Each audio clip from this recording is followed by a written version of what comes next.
It's always a special privilege to interview former Prime Minister John Howard. I caught up with him in this studio a little earlier. Mr Howard, thanks for joining us. Budget deficits as far as the eye can see, Commonwealth debt heading towards $1 trillion, China intimidating Australia in the Tasman Sea, Donald Trump about to impose tariffs, probably including on Australia, war in the Ukraine, war in the Middle East, ugly anti-Semitism at home. Just how dire are the circumstances in which we find ourselves conducting this federal election? Well, to say the least, it's very challenging.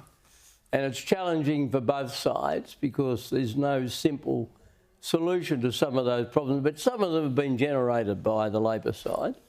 I mean, the economic scene is much weaker now than it was 3 years ago. But the challenge that the side I'm barracking for, the coalition, challenge it has, is to overturn history. We've only seen one-term government turfed out, and that was in 1931. Well, the world was a pretty unhappy place then. But if we go back to 2010, effectively a first-term government was voted out. It was only because of Tony Windsor and Rob Oakeshott sort of switching sides, if you like, that Tony Abbott wasn't able to form government. The reason I mention that is, do you think that maybe the electorate is more volatile these days and perhaps a one-term government is a possibility? I think you're right. The electorate's more volatile, but you can't ignore history. I'd have thought 6 months ago, we'd have had this conversation, I'd have thought the coalition had no hope of winning simply because of history. But the last 6 months, I think Peter Dutton has done a fantastic job. And the description I would make of the Prime Minister is that he's out of his depth. Now, as a Liberal leader, I disagreed with the Labor leaders a lot.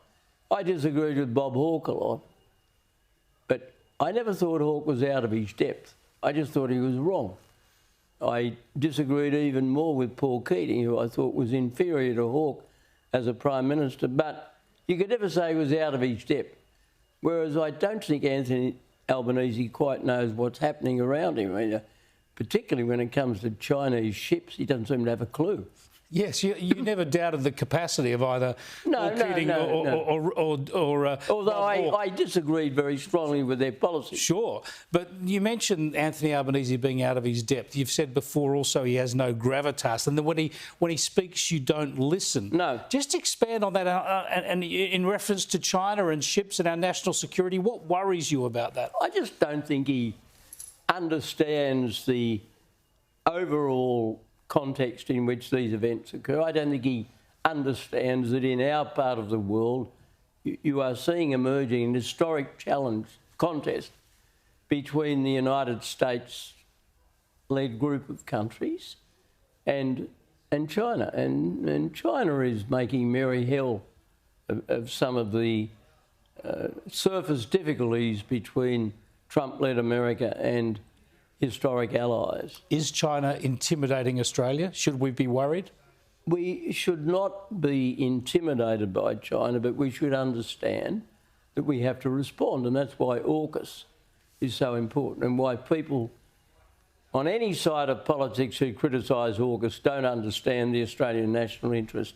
I mean, to have an ambition, which I think will become a reality, to have nuclear-powered submarines and have it cemented in a partnership with our two oldest and strongest allies, the United States and the United Kingdom, is terrific. That's something we should thank Scott Morrison for because he launched it, and it's very important we build on it.